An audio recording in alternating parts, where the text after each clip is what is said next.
we gather in this sacred space, made more sacred in this moment by the presence and attention of each and every one of us.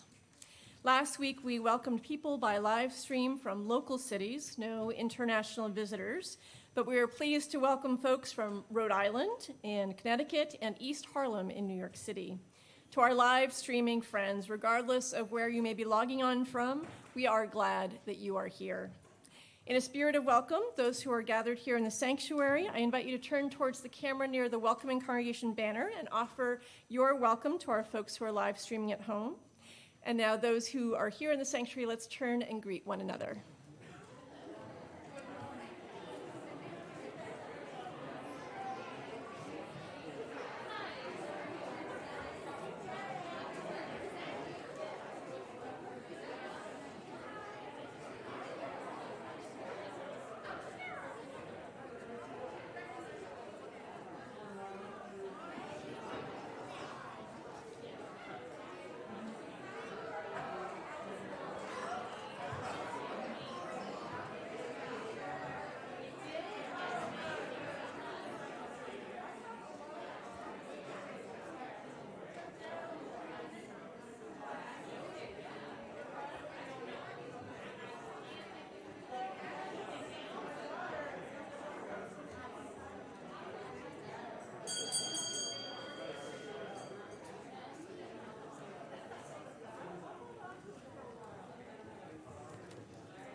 Good morning and welcome to worship with the Winchester Unitarian Society. This is a community that welcomes the full inclusion of all those who choose to gather here, no matter the flags of your heritage, the money in your account, or the hope in your heart. Here we believe that compassion is the answer to many of life's troubles, love is gender-affirming care, and no matter if we crawl or walk or roll through life, it is better when we travel together. Our welcome is always an affirmation and an aspiration, as it is human to fall short of high ideals. But above all, this is, as Unitarian theologian James Luther Adams might say, a place where we practice what it means to be human. On behalf of all who are gathered, I name our thanks that each and every one of us has chosen to engage in this spiritual practice called worship together. I am the Reverend Heather Janulis, and it's my honor to serve as parish minister here at the Winchester Unitarian Society.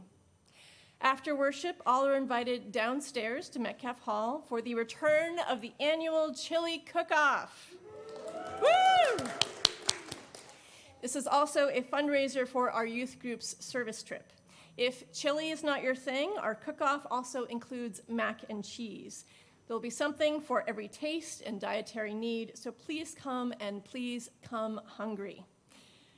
On behalf of our congregation, I'm delighted to welcome back into our chancel the Reverend Mary Margaret Earl, Senior Minister and Executive Director of the Unitarian Universalist Urban Ministry in nearby Roxbury. Reverend Earl will be leading today's service. Last week, we explored the idea of spiritual community as a place to learn justice making within ourselves, within our walls, and out in the world. One could say that Mary Margaret is offering a second part to this conversation, speaking to the reality that such learning comes not just through new information, but through practice, which includes a combination of commitments, mistakes, and successes. Today, she asked the question, how do the lessons from tending, trying, failing, and trying again teach us to keep moving forward in our justice work? The Reverend Mary Margaret Earl has served as Executive Director and Senior Minister of the Unitarian Universalist Urban Ministry for 8 years. In this ministry, she has worked to strengthen bonds between UUs and the Roxbury neighborhood where the UU-UM exists. She has served on the Faith and Solidarity Leadership Team and the Roxbury Cultural Network. Prior to her arrival at the Urban Ministry, she spent 10 years at a faith-based nonprofit in Rhode Island serving the homeless community. She is past president of the board of the Rhode Island Coalition for the Homeless, recipient of the Heroes of Faith Award from the Rhode Island State Council of Churches for her interfaith work, and received a Courage of Conscience Award from the Peace Abbey in Sherborn, Massachusetts. She is a longtime vegan, and I think we have some vegan chili downstairs, and committed to standing up for non-human animals. Let us give her a warm wuss welcome.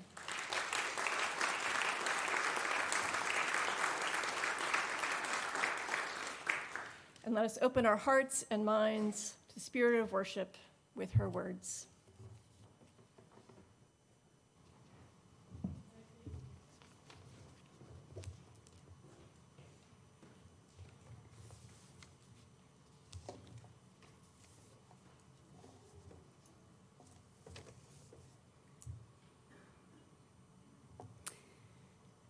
Nothing changed last night.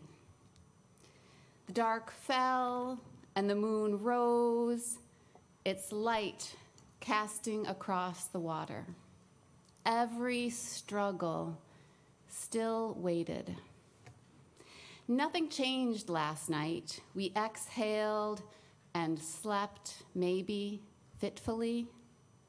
Nothing changed. And yet, we rise again. We rise with the gifts the universe has embedded in every cell of us. Gifts of song, of dance, of laughter, gifts of wisdom and strength and courage.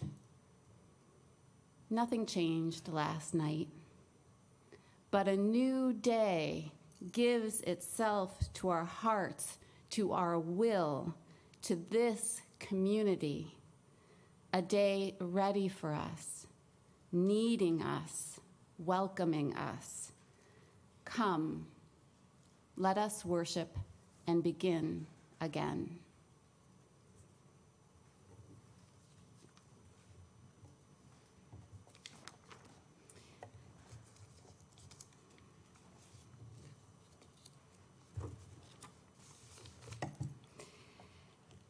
As the days lengthen and green buds and daffodil shoots follow the light above and around us, may we also pay attention, listen, and follow the light within us.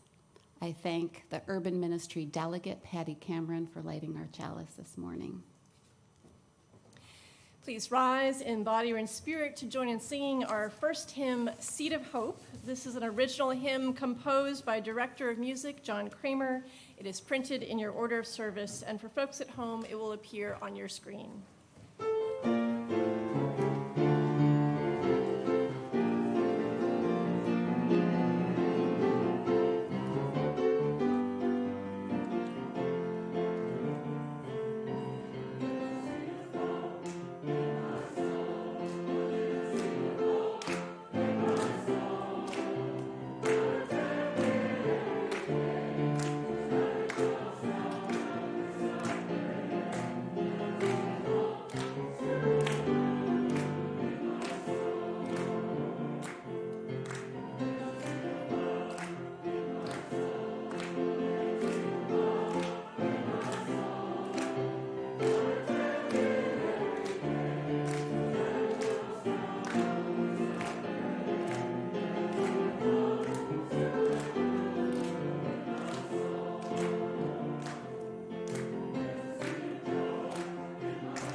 I invite the young people and those who are young at heart to come forward for our first reflection. Good morning, everyone. So the story I'm going to tell this morning is a true story, and it's a story in which I need your help and your help in the pews.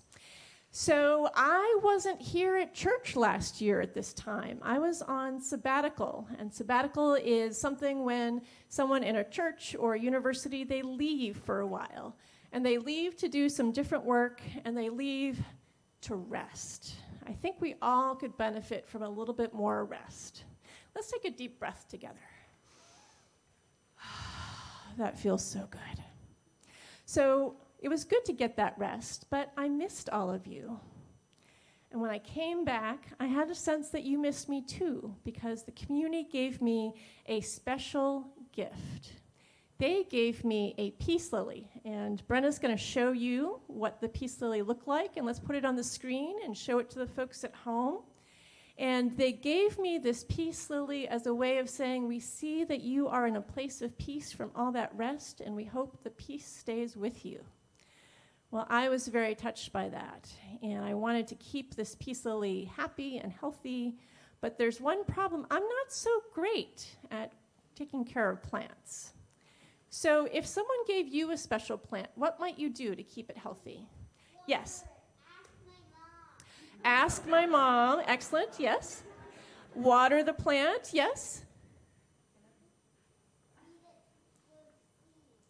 Give it some seeds, yes.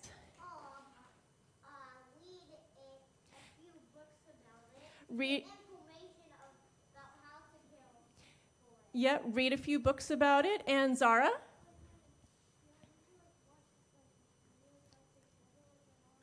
Watch videos about it.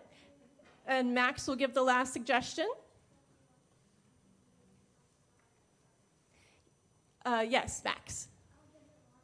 Give it water. I also thought maybe we can put it in front of a window to give it sunshine. Yeah. So, excuse me?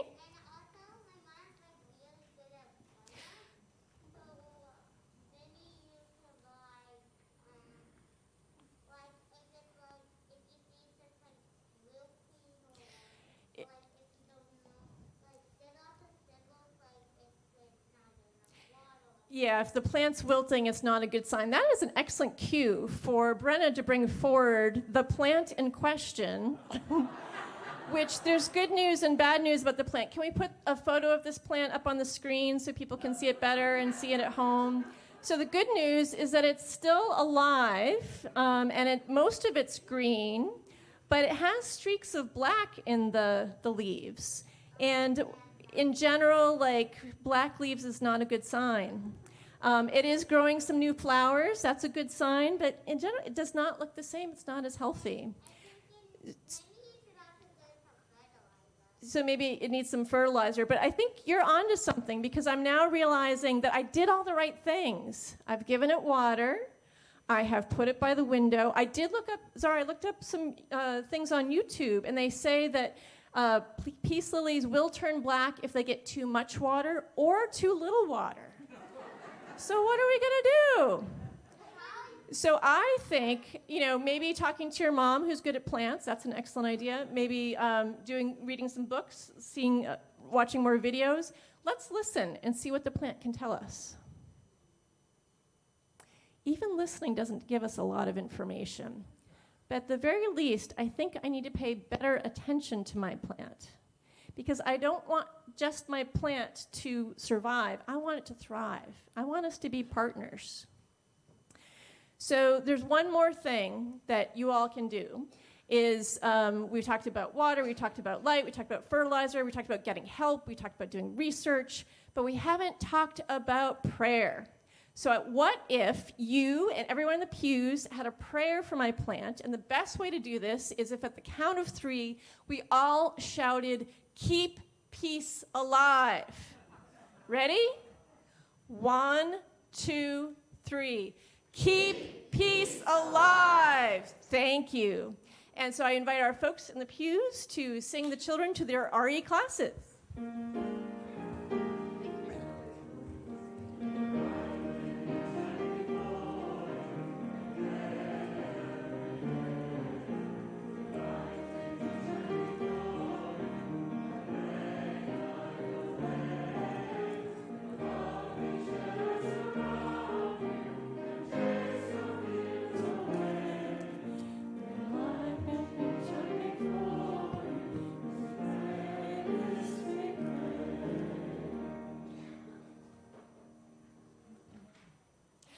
now invite us into a time of centering, first through words and then through ritual, kindling of the light, a time to light a candle here in the sanctuary or at home to signify a joy or sorrow that you carry within. At this time, if you would like to have a candle brought to you, please raise your hand. This morning, I have already lit a candle for Alberto Arroz, currently at Leahy Hospital, who is gravely ill. I also hold in my heart his wife Zareen and their family in this sad time. In highlights, we invited people to bring a card for me to hand deliver to them or to sign a card. If you have a card or would like to add your good wishes to our collective card, please find me in Metcalf Hall after worship. After we kindle the light, we'll be together for a time of shared silence, out of which we will remain seated as we sing hymn number 315 in the gray hymnal, This Old World.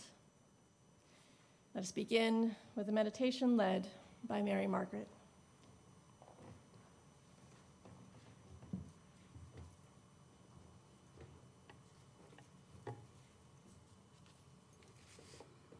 I invite us to breathe in and out.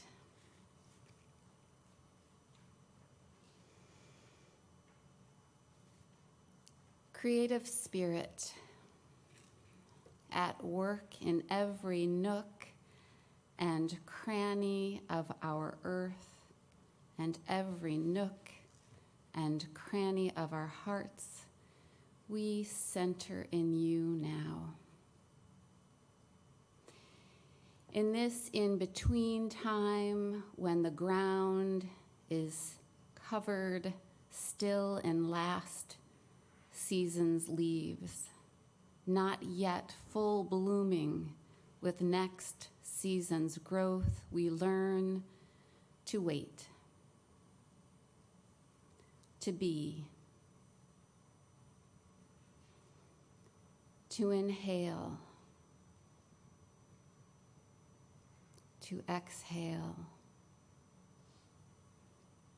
to count as precious this breath and this and this, and enter into this full, perfect moment.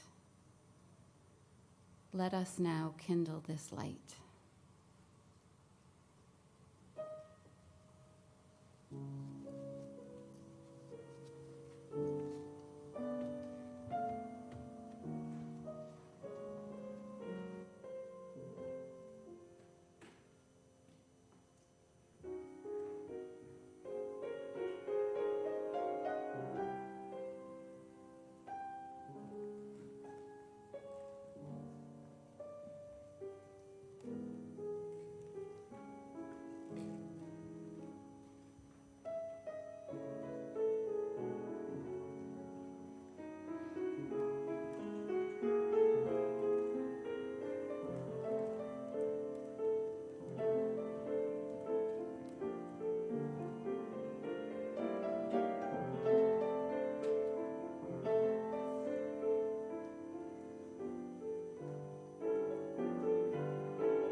This morning's reading is by Robin DiAngelo from her book, White Fragility.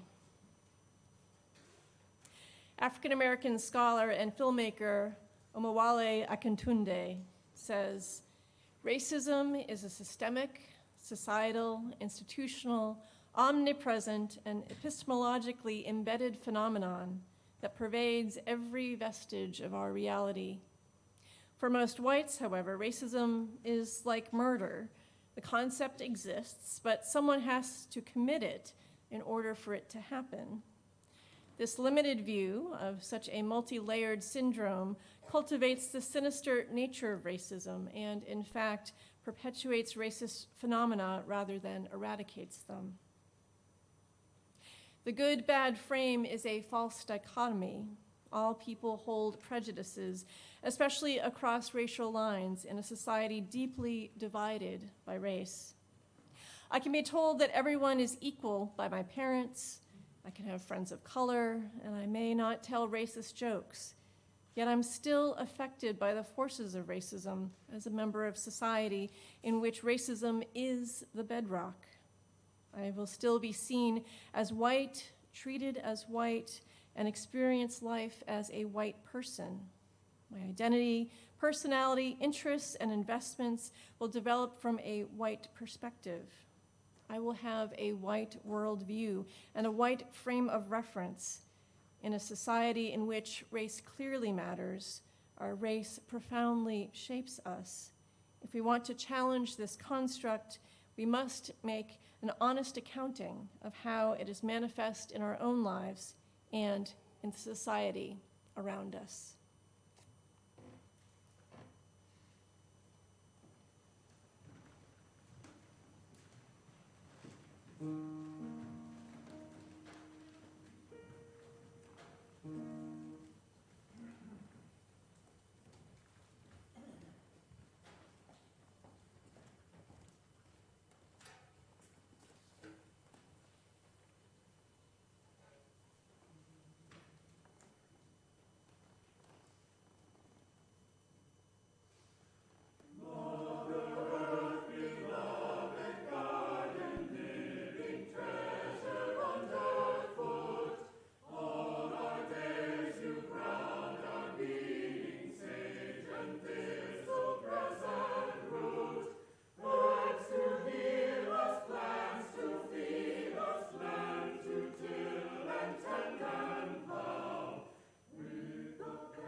lovely, thank you.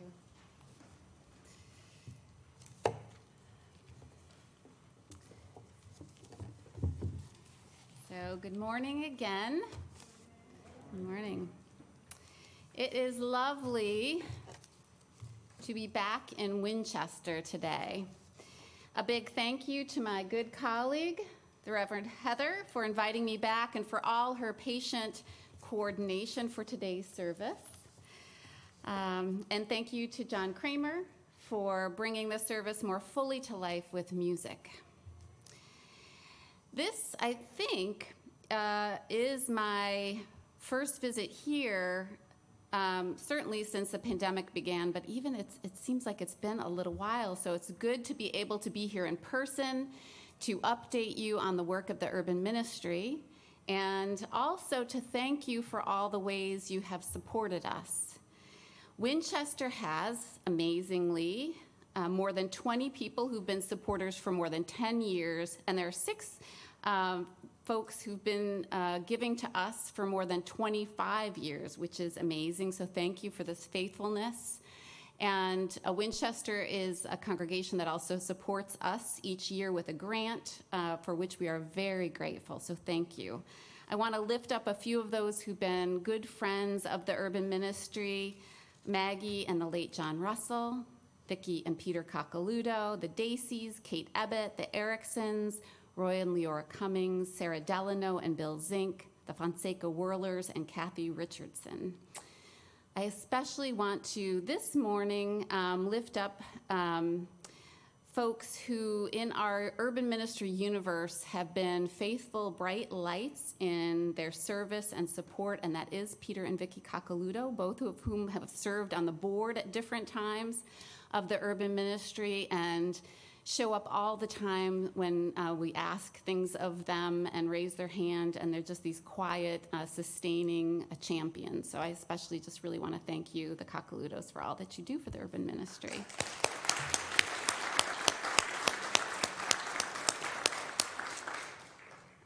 If after the service you are interested in learning more about the work of the urban ministry, my colleague Annie Stubbs is here.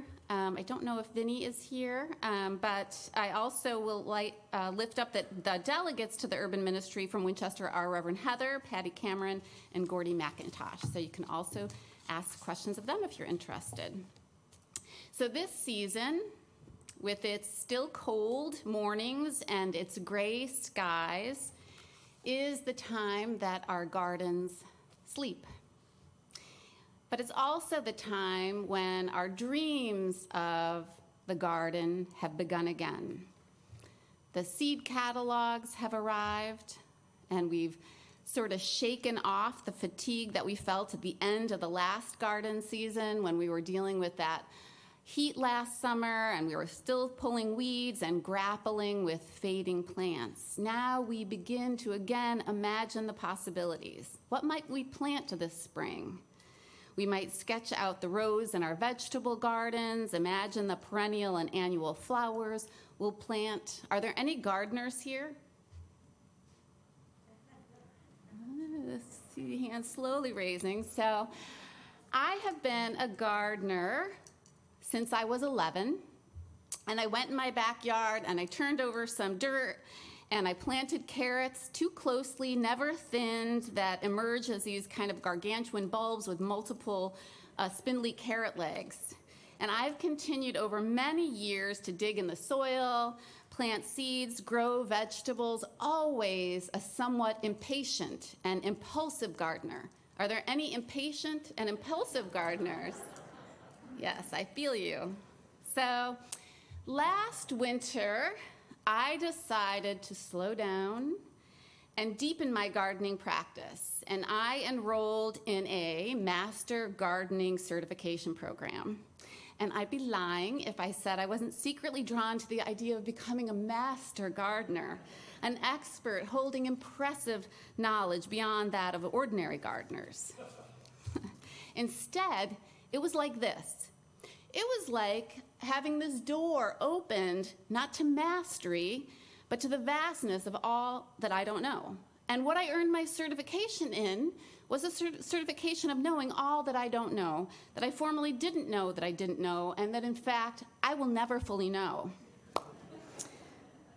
Instead of tips on fertilizing tomatoes was this world of what it means to tend to the earth right around me, from the value of native plants to the danger of invasive species to how rain will flow off our roofs and through the gutter spouts, and if it flows onto a paved surface, will go into the stormwater and pollute the bay. The thing that I most clearly learned in my master gardening course is that if master gardener means being an expert, then I will never be one.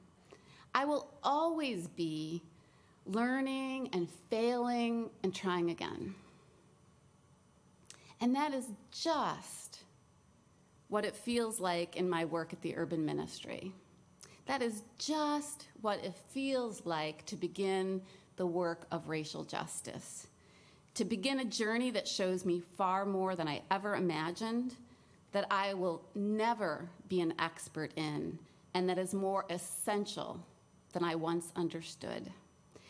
And so it is good to be here with you this morning to share my journey with you. Winchester is one of 46 Unitarian Universalist congregations around Greater Boston that are members of the Unitarian Universalist Urban Ministry. And we are a 190-year-old nonprofit founded by the Reverend Joseph Tuckerman, a Unitarian minister.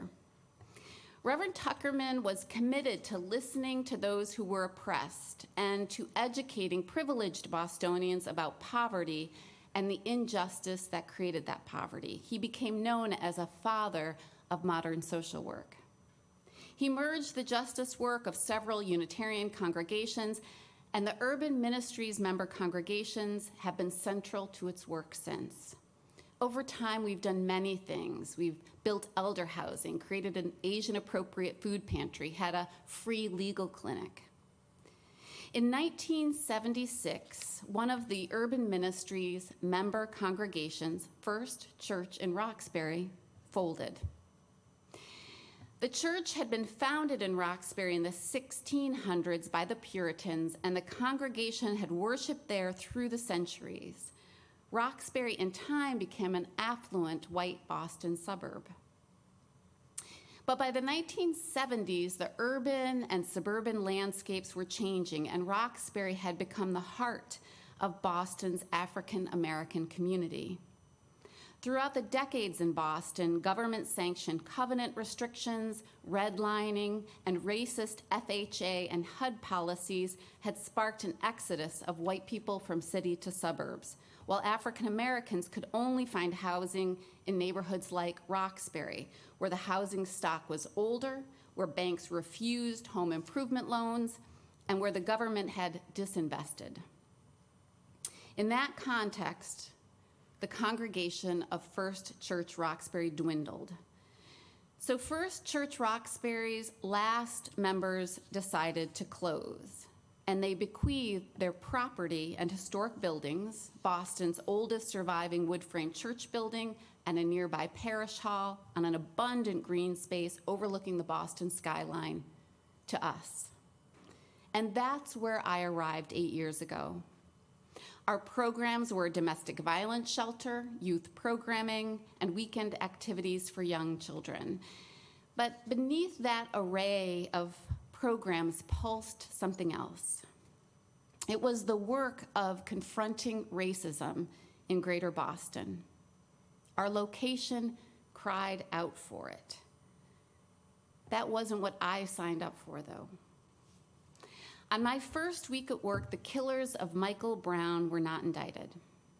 You may remember that Michael Brown was an 18-year-old African-American youth shot and killed by police in Ferguson, Missouri in 2014.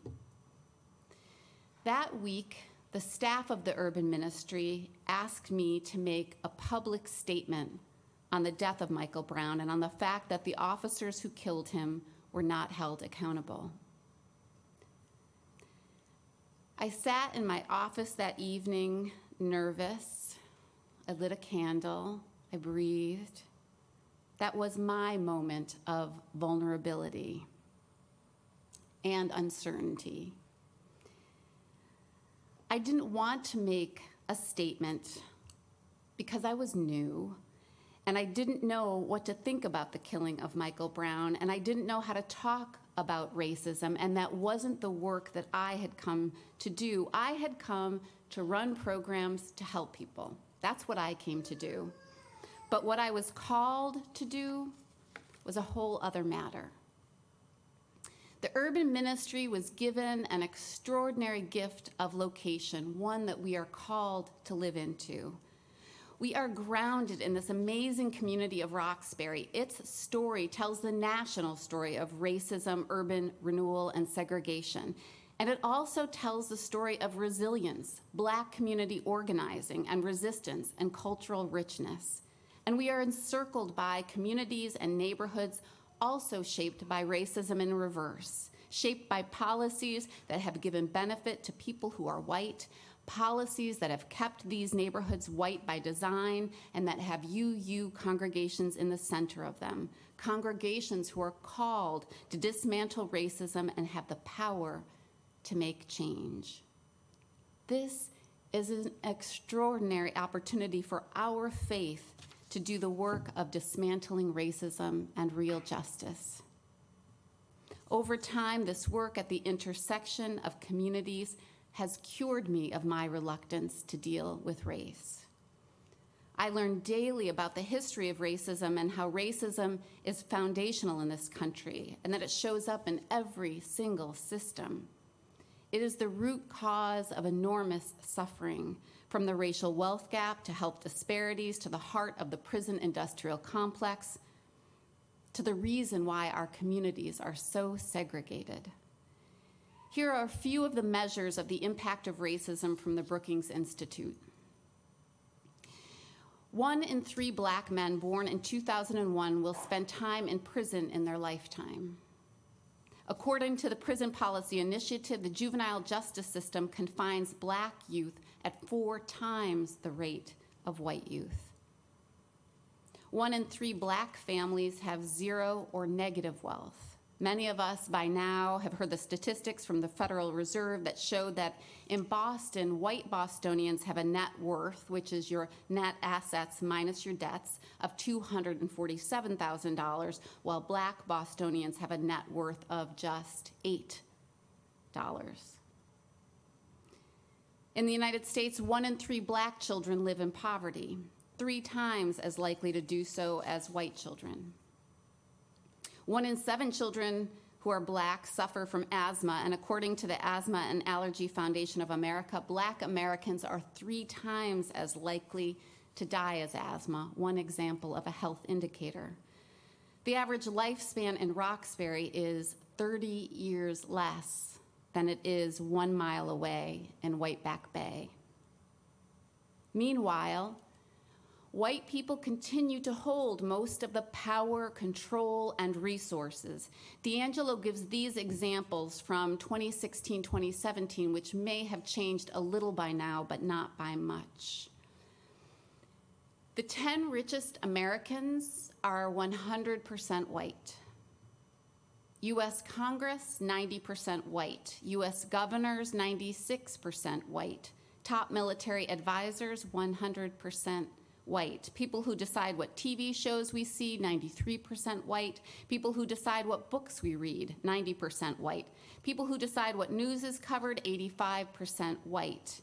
Teachers, 82% white. Full-time college professors, 84% white. This is the world that we move in, where white people hold power and control of systems that still benefit and reflect us and that disadvantage Black Americans. About 2 years ago, the Urban Ministry adopted a new mission that faced that reality. We committed to dismantle racism and white supremacy culture and to advance racial, economic, and social justice.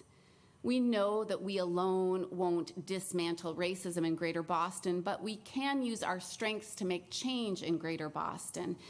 Since adopting this new mission, we have been wrestling with how to now live into it, what programs and work to change, to begin, to reshape. It is hard and messy work. It takes trying and learning and rolling up our sleeves. And lessons from the garden are those that I carry into this work too. Here are my lessons from the garden. Lesson 1, test the soil.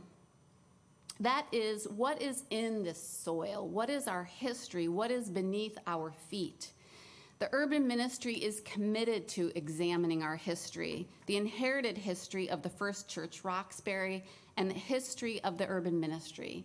We engaged a researcher to look into the history of enslavers and the enslaved related to First Church Roxbury's congregation. He recently completed the first phase of his research, which showed a depth of enslavement related to the church with even its very first minister, an enslaver. Earlier this last month, we released a public report on it and gathered the community around us to hear it, and we are determining next steps to interpreting that history. I shared this morning the history of how we inherited our historic campus by white flight in 1976 because it's important that we name inheriting this space in the heart of Roxbury from a white congregation. That is part of our legacy. We need to look more closely at the urban ministry as an historically white organization, to look at our own stories and our own mistakes. We all need to do this work. In Robin DiAngelo's book, White Fragility, we heard earlier the reading that included African-American scholar Amawale Akintunde, who said, quote, "Racism is a systematic, societal, institutional, omnipresent, and epistemologically embedded phenomenon that pervades every vestige of our reality," end quote. But for white people, DiAngelo says, it's invisible like water. We see race that is something that is part of the Black community like Roxbury, but not necessarily as part of our white communities and histories. And our work is to learn to see the water in which we are swimming. DiAngelo writes, quote, "Predominantly white neighborhoods are not outside of race. We are teeming with race," end quote. One way to see the water is in telling and holding up the histories that underpin our churches, our communities, our institutions. Lesson 2, fix the soil.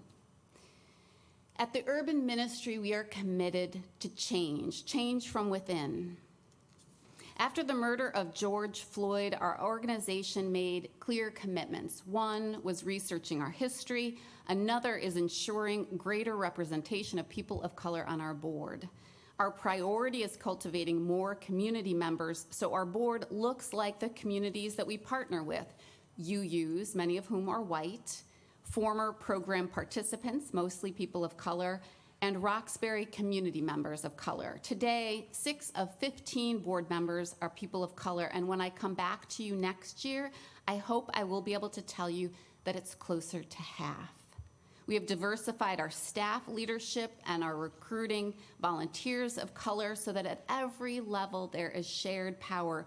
Without shared power, injustice persists. Fix the soil. Lesson 3, plant plants where they should be planted, which seems obvious, but for gardeners like me, not always. For years, I planted plants where I thought they would look good. So I didn't pay attention to the direction, the shade, the wind, and that's why I planted my sun-loving lilac bush under a large leafy tree where it didn't bloom at all. Likewise, we cannot create programs based on what staff or I or congregations think sound good. We need to hear what the community around us wants. So last summer, we convened focus groups of Roxbury business owners to ask how we can partner in closing the racial wealth gap.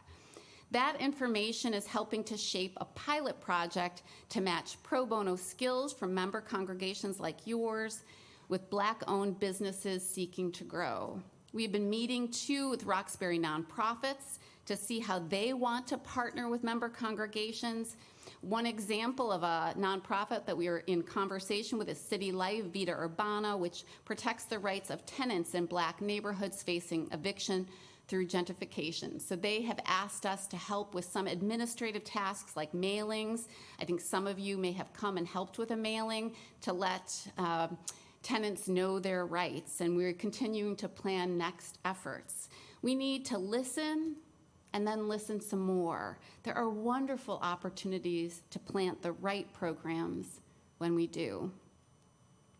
Lesson 4, pull weeds early.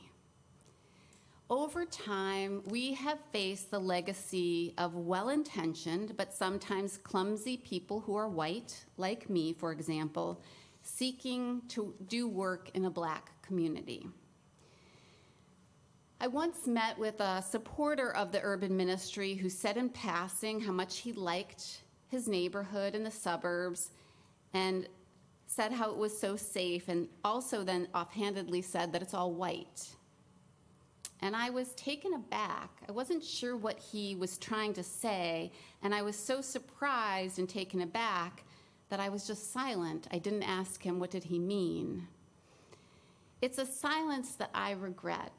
I could have asked, so what do you mean by that? And begun a conversation about how he tied safety to whiteness. But instead, I allowed that weed to grow.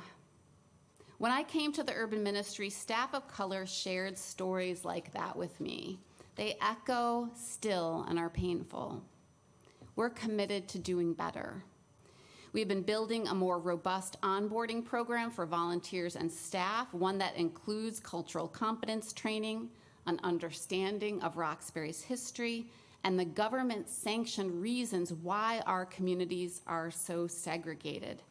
White people need to enter communities of color not to fix or help, but with a humility born of an understanding of how injustice was created by design. And we all need to learn how to give and receive hard feedback when we say and do things that perpetuate racism and hurt. Every gardener knows you need to pull weeds as soon as you see them, and they do not go away by ignoring them. And finally, lesson 5. Truly lasting gardens are not built in a day. When we adopted our new mission statement in the spring of 2021, it was the end of a multi-year journey.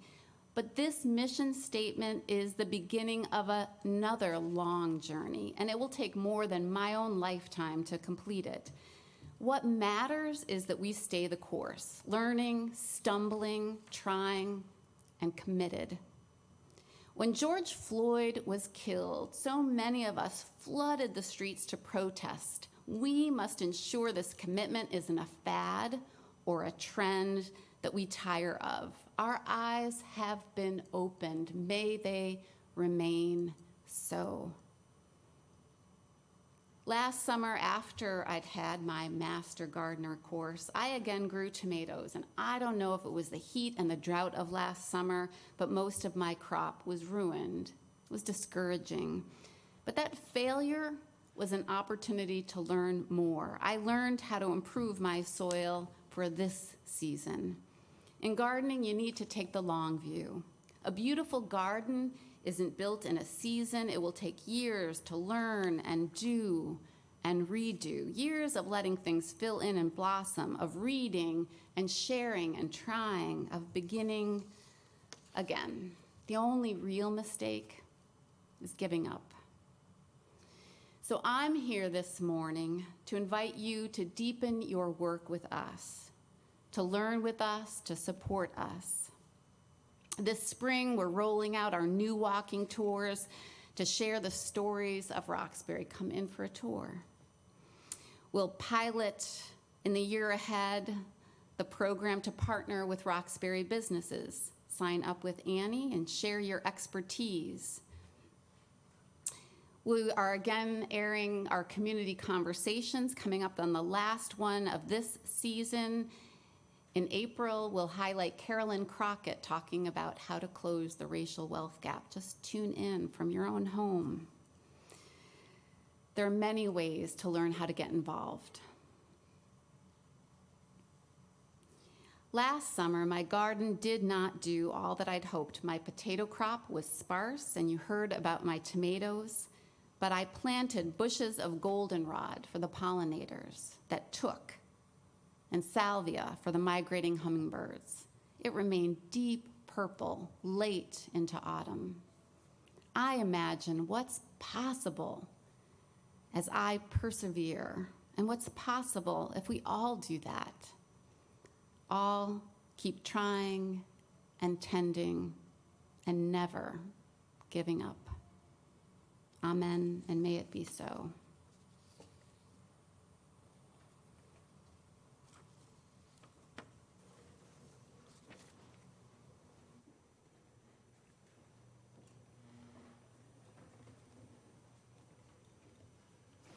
To make an offering to the ministries of a congregation is to make a public affirmation of our values, an investment in what is possible, and an acknowledgement that our resources are not ours alone. The offering is, in this way, part of a collective Sunday morning spiritual practice. Part of this practice here at WUS is to share our gifts with organizations living out Unitarian Universalist values. This morning, we share our gifts with the Unitarian Universalist Urban Ministry, which Mary Margaret has been sharing so much about this morning. She also referenced the new mission and vision statement, which are to work across race and place, to dismantle racism and white supremacy culture, and to advance racial, social, and economic justice. The UU Urban Ministry envisions a greater Boston where all people live with freedom and dignity, and have equitable access to resources and opportunity to shape the present and the future. Here are the different ways you can donate. Those in the sanctuary may give cash, checks, or donate electronically. Text to the number in your order of service, or visit our website under the giving page.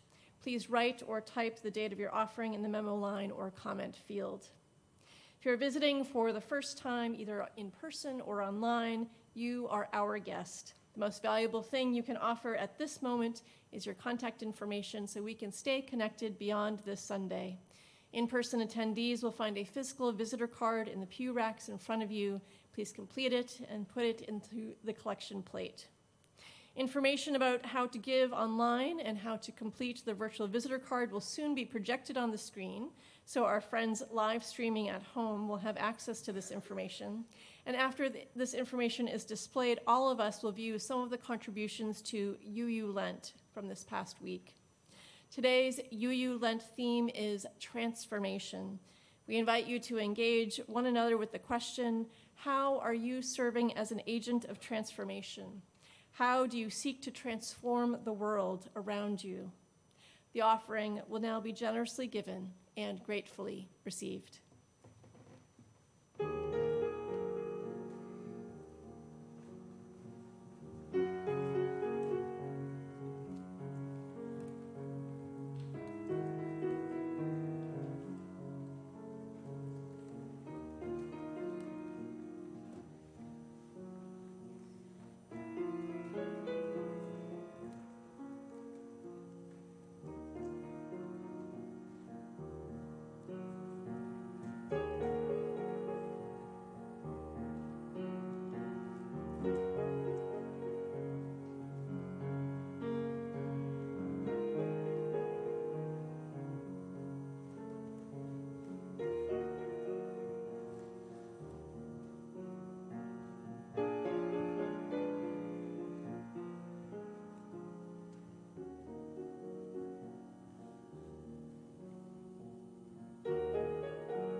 Those who wish to do so are invited to join in the unison affirmation. We gather not for ourselves alone, but to use our common power to build the beloved community within and beyond these walls. We create and reaffirm this covenant this day to make justice flourish, to practice compassion amidst difference, and to embody transformative love. Please rise in body or in spirit to join in singing hymn number 207 in the gray hymnal, Earth Was Given as a Garden.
We rose with the gifts the universe has embedded in every cell of us. Gifts of song, of dance, of laughter, gifts of wisdom, of strength, of courage. Go forth, awake to your gifts, responding to life as it calls you forward. Go in peace.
Please join me in reciting together the words for printed in your order of service for extinguishing the chalice.